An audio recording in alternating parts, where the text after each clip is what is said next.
कक्षा 12वीं रसायन शास्त्र का ये 5वां चैप्टर है उपसह संयोजन यौगिक। और जो इसके इम्पॉर्टेंट प्रश्न हैं बोर्ड एग्ज़ाम के लिए उस पर हम डिस्कशन करेंगे।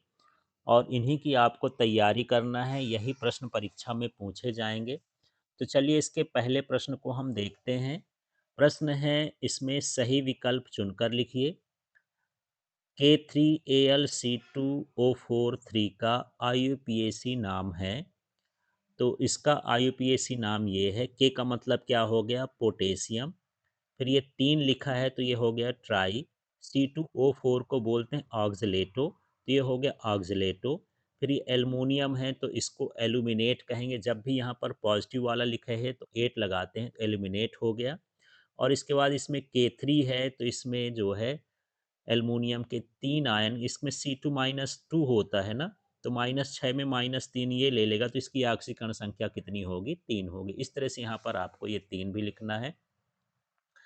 फिर अगला प्रश्न है, कोऑर्डिनेशन यौगिकों में किसी धातु की समन्वय संख्या होती है। तो कोऑर्डिनेशन यौगिक या उपसहसंयोजी रसायन है, यौगिक हैं। तो इसमें जो समन्वय संख्या होती है वो द्वितीयक संयोजकता के समान ही होती है। इसके बाद इसका तीसरा प्रश्न देखते हैं। निम्नलिखित में से कौन से संकुल में धातु की ऑक्सीकरण अवस्था शून्य है? तो वैसे तो सब में आयनिक है, जैसे ये Cl2 में माइनस होता है, इस Cl3 में माइनस होता है, इसमें भी Cl3 में माइनस होता है। अब इसमें कोई आयन तो जुड़ा नहीं है। कार्बोनिल वैसे भी इसमें कोई आयन नहीं होता है। इसका मतलब इसमें ऑक्सीकरण अवस्था इसकी धातु की कितनी होगी? शून्य होगी। फिर देखिए संकुल, ये सब तीनों लिखे हुए हैं। मैं Fe की उपसह संयोजन संख्या क्रमशः लिखिए। तो उपसह संयोजन संख्या जो होती है केंद्रीय धातु से जुड़े लिगेंडों की संख्या होती है। इसमें लिगेंड कितने हैं? 6। इसमें भी लिगेंड कितने हैं? 6। और इसमें लिगेंड कितने हैं? 4। तो इसका सही उत्तर हो जाएगा 6 6 4। इसके बाद फिर अगला उदाहरण देख लीजिए। DsP2 संकरण है। तो इसका उदाहरण हम देख लेते हैं DsP2 संकरण का। तो ये होता है NiCN4 2-। अब यहाँ पर अगला प्रश्न है, यहाँ ग्रिग्नार्ड अभिकर्मक क्या है? तो ग्रिग्नार्ड अभिकर्मक जो ऑप्शन है उसमें एक कार्बधातिक यौगिक है। फिर है संकुल लवणों की संरचना का प्रतिपादन किसने किया? तो ये संकुल लवणों के संरचना का प्रतिपादन वर्नर ने किया। फिर इसके बाद है मोहर लवण है। तो मोहर लवण एक तरह का द्विक लवण है, तो यहाँ पर ये ए ऑप्शन सही है। फिर है निम्न में से सर्वाधिक स्थायी संकुल है। तो जिसमें लिगेंडों की संख्या ज़्यादा होती है या लिगेंड चक्री क्रम में जुड़े होते हैं वो ज़्यादा स्थायी होता है। तो यहाँ पर ये एक्सोलेटो वाला C2O4 एक कीलेट है और कीलेट ज़्यादा स्थायी होता है, इसलिए यहाँ पर तीसरा ऑप्शन सही है। अब हम देखते हैं रिक्त स्थानों को। यहाँ पर रिक्त स्थानों में देखिए सिस PTNH3Cl2 संकुल का खाली स्थान एजेंट के रूप में उपयोग किया जाता है। तो ये एंटी कैंसर, कैंसर को ठीक करने में किया जाता है। हीमोग्लोबिन आयरन एक खाली स्थान यौगिक है। संकर यौगिक लिख सकते हैं, उपसह संयोजिक यौगिक लिख सकते हैं। फिर है ज्यामिति समावयता खाली स्थान तथा खाली स्थान संकुलों में पाई जाती है। तो जो चतुष्फलकी होते हैं और अष्टफलकी होते हैं उनमें ज्यामितीय समावयता पाई जाती है। डाई एथिल जिंक एक खाली स्थान यौगिक है। तो ये कार्ब धात्विक यौगिक है।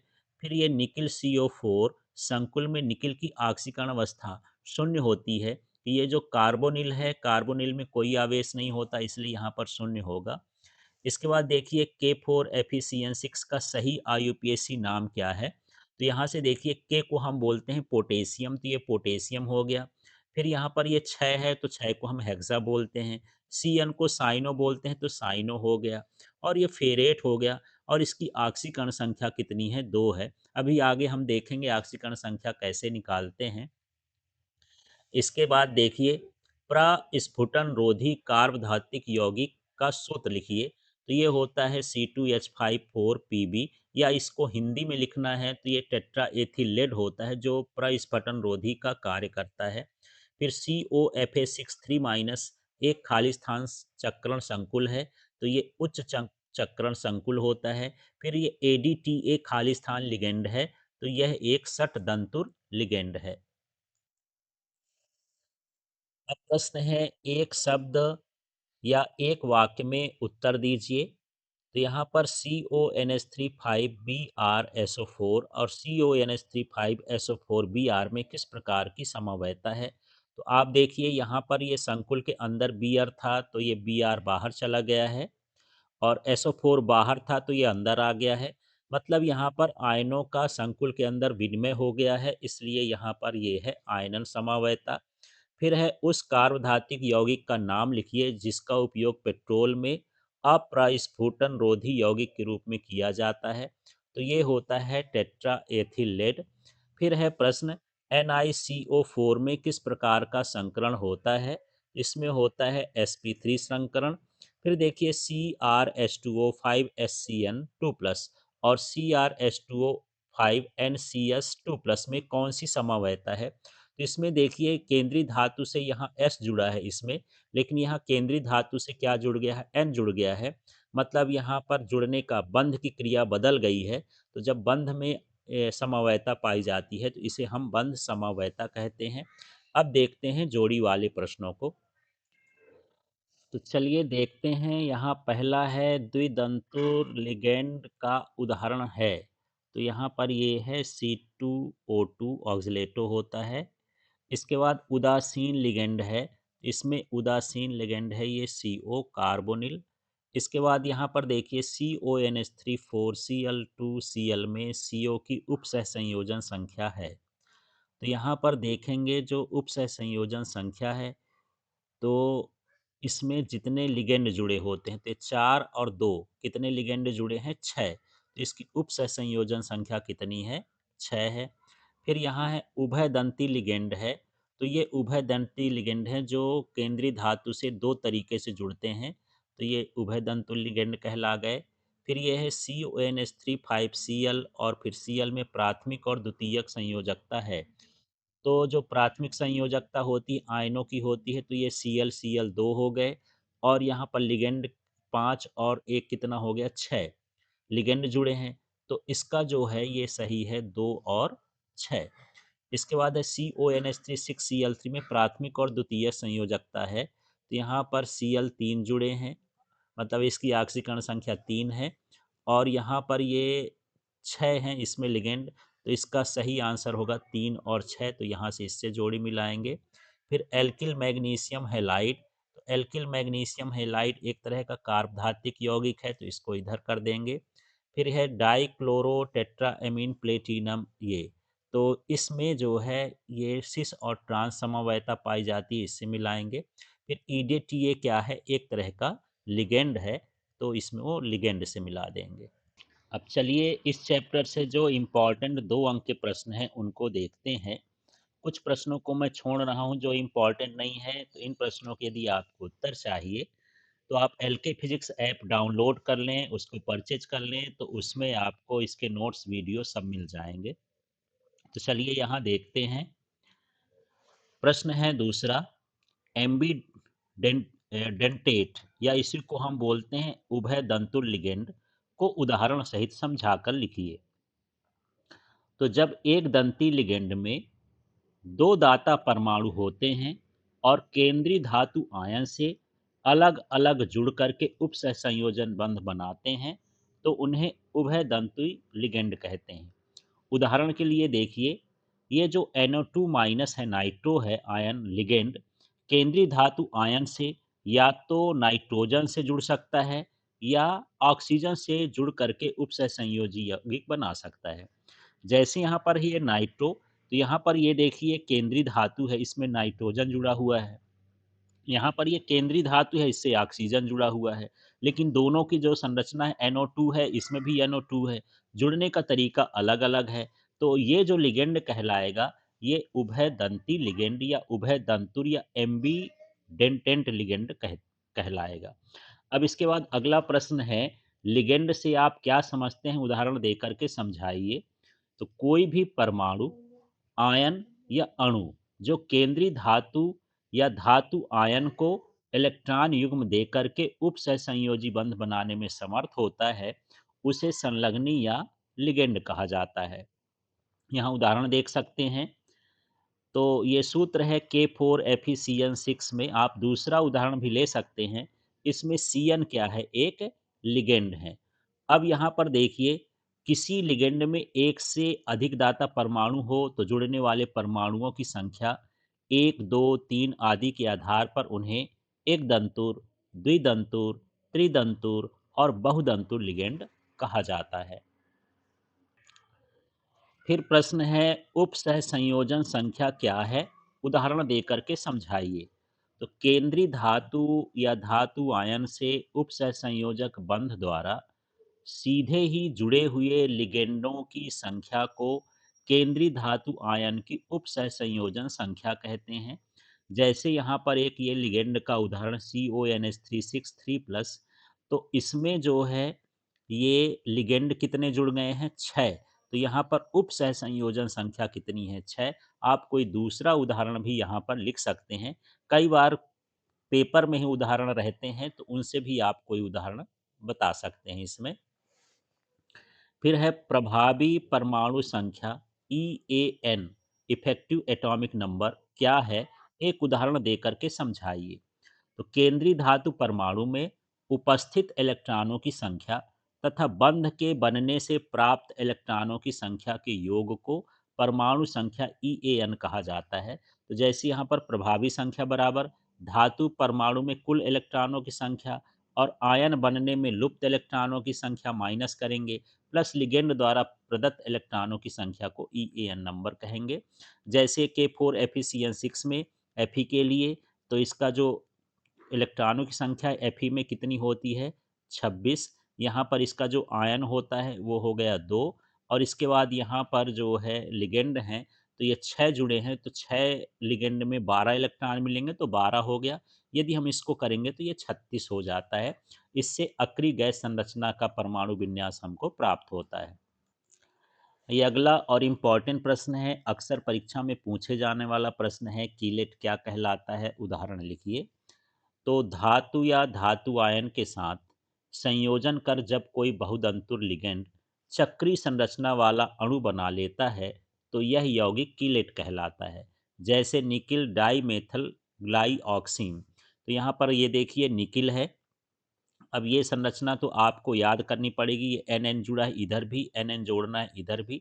यहाँ भी ऑक्सीजन है, यहाँ ऑक्सीजन है, ओ एच ऊपर ओ एच नीचे, फिर सी सी है, दोनों तरफ CH3 तो थोड़ा सा ध्यान रखेंगे तो याद भी हो जाएगा। इस तरह से ये हमको चक्रीय संरचना प्राप्त हो जाती है दोनों तरफ से। तो इस संरचना को हम कीलेट कहते हैं। अब देखिए, यह जो है 3 अंक का इम्पोर्टेंट प्रश्न है, जो 3 अंक में आ सकते हैं। तो देखिए, समन्वयन यौगिकों में संभावित विभिन्न प्रकार के समवयता को प्रत्येक के उदाहरण देकर की सूची बनाइए। तो यहाँ पर समन्वयन यौगिकों में समवयता या उपसहसंयोजी यौगिकों में समवयता एक ही चीज है। जिन यौगिकों के रासायनिक सूत्र समान होते हैं परंतु संरचना अलग अलग होती है, वे समवयवी कहलाते हैं। जैसे यहाँ पर संकुल यौगिकों में दो तरह की समवयता होती है। एक होती है संरचनात्मक समवयता और दूसरी होती है त्रिविम समवयता। तो यहाँ पर इस ग्राफ के माध्यम से आप देख सकते हैं कि संरचनात्मक समवयता ये 5 तरह की होती है, सॉरी 4 तरह की। आयनन समवयता, उप सह संयोजी समवयता, बंधन समवयता और हाइड्रेट समवयता। जबकि जो त्रिविम समवयता होती है, ये 2 तरह की होती है। ज्यामितीय समवयता, जिसको सिस और ट्रांस के रूप में जानते हैं, और दूसरा होता है प्रकाशीय समवयता। इस तरह से आपको इसका आरेख बनाकर के इसके प्रकारों को बता देना है। अगला प्रश्न देखिए, उपसह संयोजी यौगिक में बंधन समवयता एवं आयनीकरण समवयता को उदाहरण देकर के समझाइए। और आपको ये भी समझना है, इसमें दो चीजें इकट्ठा पूछा है, बंधन और आयनीकरण। परीक्षा में एक अलग अलग करके भी पूछ सकता है, तो उसके हिसाब से आपको अलग हो जाना है, माने अलग तरह का लिख देना है। जैसा प्रश्न आए उसके हिसाब से आपको इसका उत्तर देना है। तो यहाँ है बंधन समवयता। तो जब केंद्रीय धातु आयन से एक ही लिगेंड भिन्न परमाणु द्वारा जुड़ता है तो इसे बंधन समवयता कहते हैं। जैसे यहाँ पर देखिए NiNH3 5SCN है और Cl है। तो यहाँ पर एससीएन जो होता है ये बदल करके एनसीएस हो गया, माने एक तरह के उभय दंतुर लिगेंड है जो दो तरह से जुड़ सकता है। तो यहाँ पर एन केंद्रीय धातु से सीधे जुड़ जाएगा, यहाँ केंद्रीय धातु से यस जुड़ा है, तो इस तरह से यहाँ पर बंधन समवयता कहलाती है।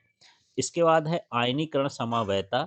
ऐसे यौगिक जिनका मूल अनुपाती सूत्र एक ही होता है किंतु वो जो विलयन में भिन्न भिन्न आयन देते हैं, तो इसे आयनन समवयता कहते हैं।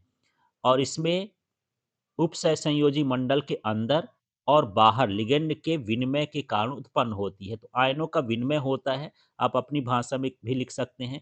जैसे यहाँ पर देखिए ब्रोमीन है और ये सल्फेट है, लेकिन ये इस तरह भी हो सकता है कि यहाँ का जो ब्रोमीन है ये बाहर आ गया और सल्फेट अंदर आ गया। इस तरह से यहाँ पर ये इसमें जब ये बाहर रहेगा तो सल्फेट आयन देगा, जब ब्रोमीन बाहर रहेगा तो ब्रोमीन आयन देता है। तो यहाँ पर ये आयनीकरण समवयता कहला जाएगी। फिर देखिए प्रश्न है उपसहसंयोजी यौगिकों में हाइड्रेट समवयता को उदाहरण सहित समझाइए। तो देखिए हाइड्रेट समवयता क्या है? जब किसी संकुल के उपसहसंयोजक मंडल के भीतर और बाहर जल के अणुओं की संख्या में भिन्नता होती है तब हाइड्रेट समवयता उत्पन्न होती है। तो यहाँ पर देखिए CrCl6 6H2O के तीन हाइड्रेट समावयवी हैं, तो इसको देख लेते हैं। यहाँ पर क्रोमियम के साथ H2O6 और यहाँ पर क्लोरीन है, ये Cl3 है और ये बैगनी रंग का होता है। अब देखिए जैसे जैसे इसमें क्लोरीन एक एक अंदर जाता जाएगा हाइड्रोजन उतना बाहर आता जाएगा। तो यहाँ एक क्लोरीन अंदर चला गया तो हाइड्रोजन एक कम के माने जल का अणु एक कम होकर के बाहर आ गया।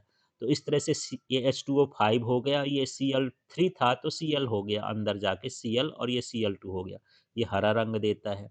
इसी तरह से यहाँ पर ये 6 के 4 हो गए, माने यहाँ ये Cl2 है, नीचे लिख देंगे और यहाँ अंदर क्या बचेगा, अंदर Cl2 आ जाएगा। यहाँ पर 3 अणु थे ना, 3 अणु में 2 अणु अंदर चले जाएंगे, ये हाइड्रोजन के 2 हो जाएंगे। ये ठीक लिखा है, 2H2O बाहर निकल आ गया तो गहरा हरा रंग हो गया। इस तरह से यहाँ पर जो जल के अणु में आदान प्रदान होता है संकुल के बाहर विनिमय हो जाता है, तो इसे ही कहलाती हाइड्रेट समवयता। अब यहाँ प्रश्न है संयोजकता बंध सिद्धांत के अनुसार NiCO4 टेट्रा कार्बोनिल निकिल की रचना समझाना है। तो इसमें देखिए आपको ये पता होना चाहिए कि निकिल में कुल परमाणु संख्या क्या होता है और इसका विन्यास क्या होता है। तो निकिल में जो परमाणु संख्या होती है तो उसको देखिए आप, तो ये होती है 28 और इसका यदि हम परमाणु विन्यास करेंगे बाहरी क्रॉस का तो 3D8 और 4s2 हो जाएगा। तो इस तरह से N2 के जो परमाणु कक्षक हैं वो इस तरह से D में कितने इलेक्ट्रॉन भर दिए 8 और 4s में कितने हो गए ये 2, तो कुल मिला के 28 हो गए। अब 28 में यहाँ पर जो होता है आगे जगह खाली रहती है, 4p होगा 4d होगा, तो 4p भी यहाँ पर लिख लेते हैं। अब ये जो 4s के इलेक्ट्रॉन हैं यहाँ पर जोड़ा बना देते हैं। ये देखिए ये दोनों इलेक्ट्रॉन इसमें भर दिए गए तो डी कक्षक तो पूर्णतः भर गया, यस कक्षक खाली हो गया। तो एक एस और पी मिलकर के ये संकृत हो जाते हैं, माने समान ऊर्जा वाले कक्षक बन जाते हैं। अब इसका नाम क्या हो जाएगा, sp3। और ये जो लिगेंड है ये एक जोड़ा इलेक्ट्रॉन देता है, 4 लिगेंड हैं तो 4 जोड़े इलेक्ट्रॉन इसमें लिगेंड के भर जाएंगे।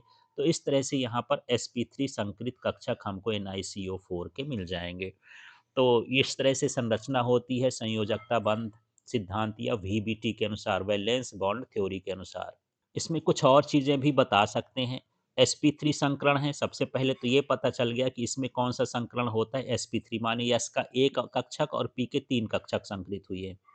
अब इसकी जो संरचना है वो कैसी है, चतुष्फल की है। तीसरा आपको समझना है कि ये जितने भी इसकी पूरी संरचना में है युग्मित इलेक्ट्रॉन है, जोड़े में है, इसलिए यह जो संकुल है ये किस तरह का व्यवहार करेगा, प्रतिचुंबकीय। अब इसी तरह का एक प्रश्न और है, संयोजकता बंध सिद्धांत के आधार पर CONH3 प्लस की रचना समझाइए। तो यहाँ पर कोबाल्ट है, तो कोबाल्ट में जो संख्या होती है बाहरी कक्षा में वो हम लिख सकते हैं 27 होगी। यदि हम 3 आयन इसमें निकाल देंगे तो हाई इससे 2 निकल जाएंगे और एक इसके भीतर का निकल जाएगा। तो इस तरह से यदि हम CO3 प्लस भर का देखें तो इसके आयन के कक्षक इस तरह से बनेंगे और 4s खाली रहेगा। अब यहाँ पर हमको क्या करना है कि ये जो इसके इलेक्ट्रॉन हैं, ये 2 इलेक्ट्रॉन, ये इसके अंदर साझेदारी कर लेंगे। तो ये 3 कक्षक इसमें आ गए, साझेदारी कर लिए। इसके 2 कक्षक, इसका 1 कक्षक और इसके 3 कक्षक मिलेंगे। तो डी के ये कितने हो गए? 3d के 2 हो गए तो d2, s का 1 हुआ तो s, p का 3 हुआ तो dsp3 संकरण। इस तरह से ये संकरण हो गया। अब संकरण का ये निश्चित होता है कि हमको कितने इसमें कक्ष चाहिए। ये CH6 है, यहाँ पर 4 लिखा है, ये 6 समझना है, ये 6 है। 6 लिगेंड यहाँ पर आना है। अब 6 लिगेंड जब जो एक जोड़े इलेक्ट्रॉन देंगे तो ये 6 लिगेंड यहाँ पर भर जाएंगे।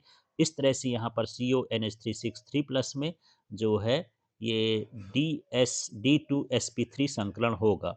और जब ये संकरण होगा तो यहाँ पर इसकी जो ज्यामिति होगी वो अष्टफल की होगी और इसमें कोई भी अयुग्लित इलेक्ट्रॉन नहीं है, मतलब जोड़े में इलेक्ट्रॉन नहीं है, इसलिए क्या होगा? प्रतिचुंबकीय होगा। इस तरह से इसको आपको बताना है। अब चलिए ये 4 अंक के प्रश्नों को देखते हैं। इस प्रश्न को मैं छोड़ रहा हूँ, ज़्यादा इम्पोर्टेंट नहीं है, पर आपको यदि लगता है तो आप जो है LK फिजिक्स ऐप डाउनलोड कर लें और उससे इसको देख करके आप समझ सकते हैं, कर सकते हैं, हल कर सकते हैं।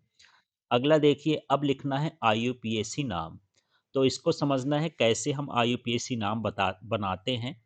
तो यहाँ पर यदि संकुल के अंदर बाहर कुछ नहीं है इस साइड धन में, तो हम यहाँ से चालू करेंगे।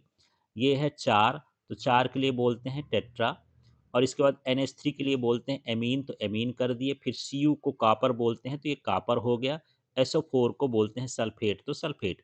अब इस संख्या को देखना है, ये ऑक्सीकरण संख्या होती है, निकालते कैसे हैं। तो इसके लिए देखो, कापर के लिए हम ऑक्सीकरण क्या लिखेंगे? X प्लस, यहाँ पर ये जो अमीन है, तो अमीन का जो है ऑक्सीकरण संख्या 0 होता है, ये 4 जुड़े हैं तो +4 कर दिए। फिर यहाँ पर ये सल्फेट है, तो सल्फेट कितना है? 1, और इसकी ऑक्सीकरण संख्या -2 होती है, याद रखना पड़ेगा लिगेंड का, तो ये हो गया। यदि आप इसको हल करेंगे तो x-2 बराबर 0 हो गया। x बराबर कितना हो जाएगा? 2, इसलिए इसके भीतर 2 लिखा जाएगा। इसी तरह से देखिए CrCH2O6Cl3 है, इसका हमको नामकरण बनाना है। तो ये 6 है, तो 6 के लिए हम क्या बोलते हैं? हेक्सा। फिर H2O को बोलते हैं एक्वा। फिर Cr को बोलते हैं क्रोमियम। और बाहर क्लोराइड जुड़ा है तो ये क्लोराइड हो गया। अब ऑक्सीकरण संख्या लिखना है इसकी। तो क्रोमियम के लिए हम लिख देंगे X। जल के 6 अणु हैं तो ये 6 लिख दिया, लेकिन इसका जो ऑक्सीकरण मान होता है, आयन होता है, 0 होता है जल में, ये उदासीन अणु होता है। फिर यहाँ पर क्लोरीन है कितने? 3, और एक क्लोरीन में होता है -1। इन सभी का योग होना चाहिए 0। एक्स प्लस, यहाँ पर ये 6 जीरो का 0 हो जाएगा, -3 आ जाएगा यहाँ पर, x-3 बराबर 0। पक्षांतर करेंगे तो x बराबर क्या हो जाएगा? 3। इस तरह से यहाँ पर ये 3 हो जाएगा। फिर है टेट्रा कार्बोनिल निकिल। ये 4 हैं तो टेट्रा। CO को कार्बोनिल बोलते हैं, Ni को निकिल बोलते हैं। और कार्बोनिल में कोई आवेश नहीं होता, तो इसका जो ऑक्सीकरण संख्या है वो 0 हो जाएगा। फिर यहाँ पर देखिए K2 है, HgI4। तो पहले K2 को बोलेंगे तो ये हो जाएगा पोटेशियम। फिर यहाँ पर 4 है तो ये बोलेंगे टेट्रा। I है तो बोलेंगे आइडियो। फिर ये जब भी यहाँ पर धनात्मक वाला कोई चीज़ जुड़ा हो तो ये होता है मर्क्यूरेट। अब इसका हमको निकालना है, तो पहले K2 का देखते हैं। तो यहाँ पर संख्या कितनी है? 2, और इसमें आवेश होता है 1 + 1, तो यहाँ 2 लिख दिया। फिर यहाँ Hg है, Hg का हमको पता नहीं, इसी का निकालना है तो x लिख दिए। फिर I4 है तो यहाँ पर 4 परमाणु हो गए, एक में -1 होता है, तो ये हो गया सबका टोटल 0। तो 2 प्लस क्या हो गया? x -4 बराबर 0। इसको हल करेंगे तो x - 2 बराबर 0, और यहाँ पर ये हो जाएगा x बराबर 2। इस तरह से यहाँ पर ऑक्सीकरण संख्या को हम लिखेंगे। तो इस तरह से संकुल यौगिकों का नाम लिखना है। इसी तरह के और दूसरे उदाहरण आप हल करके देख लेना। अब जो है इन संकुलों के नाम भी देखते हैं। यहाँ पर नाम दिया है, हमको सूत्र निकालना है। तो इस तरह से भी प्रश्न आते हैं, निम्नलिखित उपसहसंयोजी यौगिकों के रासायनिक सूत्र लिखना है। तो आपके पास हिंदी है, हिंदी से हमको सूत्र बनाना है। तो सबसे पहले हम देख लेते हैं, इसको उल्टा लिखने की कोशिश कीजिए, जहाँ पर केंद्रीय धातु पहले पकड़ना होता है। तो इसमें केंद्रीय धातु क्या है? कोबाल्ट है, तो उसके लिए लिख देंगे हम CO। फिर यहाँ पर हेक्सा है, तो हेक्सा का मतलब कितना हो गया? 6। फिर एमीन है, इसका मतलब NH3 हो गया तो ये इस तरह से बनेगा। फिर Cl है और इसमें 3 है तो ये Cl3 क्योंकि NH3 में तो कोई आवेश ही नहीं होता, इस तरह से करना है। फिर इसमें देखिए, इसमें केंद्रीय धातु ढूँढ लीजिए तो ये हो गया कॉपर। इसके बाद यहाँ पर लिगेंड ढूँढिए तो क्या हो गया एमीन माने NH3। फिर ये टेट्रा लिखा है तो टेट्रा के लिए हम 4 लिखेंगे। फिर यहाँ सल्फेट है तो सल्फेट को हम बाहर लिख देंगे और इसमें एमीन में कोई आवेश नहीं होता, मतलब सल्फेट का आवेश हमको यहाँ पर 2 लिख देना है। 2 का तो कोई यहाँ लिखने की ज़रूरत नहीं है, केवल हमको दर्शाना है। फिर देखिए इसमें धातु ढूँढिए तो ये क्या हो गया प्लेटिनम, तो यहाँ प्लेटिनम लिखेंगे। फिर उसके पीछे चलिए तो यह है एमीन, तो यहाँ पर एमीन लिखेंगे। फिर ये टेट्रा है तो वहाँ पर 4 लिख दिए हैं, टेट्रा 4। क्लोराइड है तो यहाँ पर क्लोराइड, अब क्लोराइड कितने लिखना है, तो एमीन में कोई आवेश तो नहीं होते, ये 2 है तो यहाँ पर Cl2 हो जाएगा। फिर देखिए यहाँ पर पोटेशियम है, तो यहाँ सबसे पहले तो इसको भी देखना है या उल्टा ही देख लेते हैं चलिए। सबसे पहले हमको धातु देखना है फेरेट, तो ये हो जाएगा Fe। फिर देखना है साइनो, तो साइनो कितना हो गया Cn। फिर देखना है हेक्सा, तो हेक्सा का मतलब कितना हो गया 6। फिर है पोटेशियम, तो जब धनात्मक धातु होती तो संकुल में पहले लिखी जाती तो K हो गया। अब ये 4 हो जाएगा, कैसे हो जाएगा, यहाँ पर Cn6 है और Fe की जो ऑक्सीकरण संख्या होती है वो 2 होती है, तो 2 इसमें कम कर देंगे तो कितना बचेगा 4 बचेगा। इस तरह से के 4 यहाँ पर लिखा जाएगा। तो ये 2 तरह के प्रश्न आते हैं, आपको ये समझना है कि ये पहले कभी सूत्र देता है तो हिंदी से लिखना पड़ता है, हिंदी देता है तो सूत्र लिखना पड़ता है। अब यहाँ प्रश्न है द्विक लवण और संकुल लवण में अंतर लिखना है। ऐसे योगात्मक यौगिक जिनका अस्तित्व ठोस अवस्था में होता है किंतु जल में घोलने पर वह अपने आयनों में विभक्त हो जाते हैं, द्विक लवण कहलाते हैं। अब ऐसे योगात्मक यौगिक जिनका ठोस एवं विलयन दोनों अवस्थाओं में स्थायी रूप से अस्तित्व होता है, यद्यपि कभी कभी आंशिक वियोजन हो सकता है, संकुल लवण कहलाते हैं। फिर देखिए दूसरा है, यह केवल ठोस अवस्था में स्थायी होते हैं, इन्हें जल में घोलने पर अवयवी आयनों में विभक्त हो जाते हैं। ये ठोस अवस्था में स्थायी होते हैं, जब इन्हें जल में घोला जाता है तो अपने अवयवी आयनों में विभक्त नहीं होते बल्कि एक संकुल या जटिल आयन बना लेते हैं। फिर है द्विक लवणों के भौतिक एवं रासायनिक गुण अपने अवयवी यौगिकों के समान होते हैं।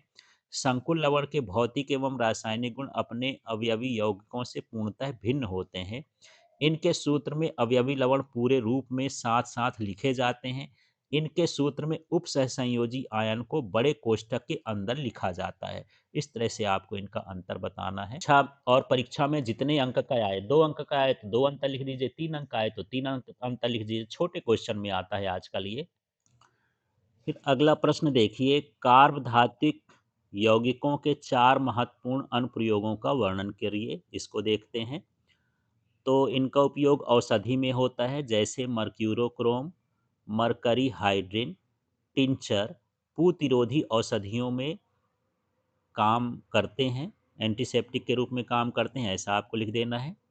कृषि में अनेक कार्ब मरकरी यौगिक जैसे एथिल मरकरी क्लोराइड या फास्फेट से बीज अभिकृत किए जाते हैं। फिर है अप्रस्फुटन रोधी, एंटी नॉक है जो आवाज़ को कम करते हैं, वो है टेट्रा एथिलेट। इसका उपयोग अप्रस्फुटन रोधी के रूप में किया जाता है। उत्प्रेरक, संकर्ण धातुओं के विलयशील कार्बधातुक यौगिक संकर समांग उत्प्रेरक का कार्य करते हैं, जैसे विल्किंसन उत्प्रेरक। ये द्विबंधों के हाइड्रोजनीकरण में किया जाता है। फिर है उद्योगों में कार्ब लिथियम, कार्ब एल्युमिनियम यौगिक उत्प्रेरक के रूप में प्रयुक्त होते हैं। कार्ब धातु यौगिकों के उत्प्रेरक के रूप में प्रयोग द्वारा अनेक रंजक तथा रसायनों का निर्माण किया जाता है। फिर होता है रासायनिक संश्लेषण, तो ग्रिग्नार्ड अभिकर्मक एवं अन्य लिथियम यौगिक कार्बनिक संश्लेषण में बहुउपयोगी होते हैं।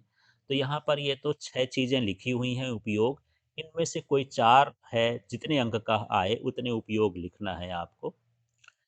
चलिए एक आध और प्रैक्टिस कर लेते हैं, जिसमें उपसह संयोजी यौगिकों के रासायनिक सूत्र लिखना है।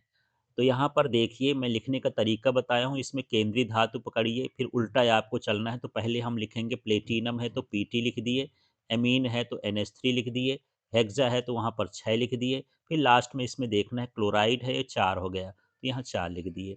इसी तरह से फिर से यहाँ से देखिए, जब हम इसको लिखेंगे तो पहले फेरेट पकड़ेंगे, तो फेरेट में क्या हो गया यहाँ पर एफी, तो एफी लिख दिए। फिर हेक्सा साइनो हो गया, तो ये साइनो का सीएन हो गया, हेक्सा का 6 हो गया। फिर पोटेशियम है, तो जो पोटेशियम है इसको संकुल के बाहर लिखेंगे और ये कितना रहेगा, K3 3 है ना इसमें। फिर ये डाइक्लोरो डाइअमीन प्लेटिनम, तो प्लेटिनम है तो सबसे पहले प्लेटिनम लिख देंगे। फिर यहाँ डाई अमीनो है तो अमीन को NH3 लिखते हैं और डाई को 2 लिखते हैं, डाई क्लोरो को Cl2 लिख देंगे। इस तरह से यहाँ पर इसका नाम होगा, ये संकुल के अंदर ही लिखा जाएगा। फिर यहाँ से भी चालू करते हैं तो फेरेट हो गया, ये फेरेट हम लिख देंगे Fe। फिर ये हो गया नाइट्रोसिल, तो ये नाइट्रोसिल का सूत्र हो गया। इसके बाद है पेंटासाइनो, तो ये हो गया 5 और साइनो को हम Cn लिखते हैं। फिर सोडियम को इसको बाहर लिखेंगे, यहाँ पर Na2 हो जाएगा। इस तरह से हमको इनका नाम रासायनिक सूत्र लिखना है नाम से। अब पुनः देखिए यहाँ पर रासायनिक सूत्र दिए हैं और इनका हमको नाम लिखना है। तो सबसे पहले यहाँ पर देखेंगे तो ये बाहर जो लिखा रहता है उसको लिखते हैं, तो ये पोटेशियम हो गया। फिर ये टेट्रा, 4 का मतलब क्या हो गया, टेट्रा। Cn का मतलब हो गया साइनो। फिर ये निकिल का क्या लगेगा, निकलेट। जनरली जब यहाँ पर धातुएं होती हैं तो उसमें 8 लगा के लिखते हैं। अब यहाँ पर CN4 है, तो यदि हम ऑक्सीकरण संख्या देखें तो अभी मैं निकालना बताया था ऑक्सीकरण संख्या, उसी तरह से निकाल सकते हैं। और इसका क्या हो जाएगा, 0 आयन। इसके बाद यहाँ पर देखते हैं फिर से ये हाइड्रोजन है तो शुरू में हाइड्रोजन लिख देंगे। फिर ये 4 है तो टेट्रा, और Cl है तो क्लोरो, और Cu का हो गया क्यूपरेट, और ये सेकेंड आयन हो जाएगा। ऑक्सीकरण संख्या आप निकाल लेना। इसके बाद यहाँ पर हम देखते हैं तो ये हो जाएगा 2 है तो ये डाई एमीन, और फिर ये सिल्वर हो गया, और साथ में क्लोराइड है, एक है, इसका जो ऑक्सीकरण संख्या 1 है। फिर है टेट्रा कार्बोनिल निकिल, इसकी ऑक्सीकरण शून्य है। इस तरह से हमको यहाँ पर इनका नाम लिखना है, इसमें आयन लिखने की ज़रूरत नहीं है। इस तरह से, तो इस तरह से आपको जो है इस पूरे चैप्टर को तैयार कर लेना है। जो बड़े क्वेश्चन हैं उनको लिख के देखिए और यही बोर्ड परीक्षा में आपसे पूछे जाएंगे।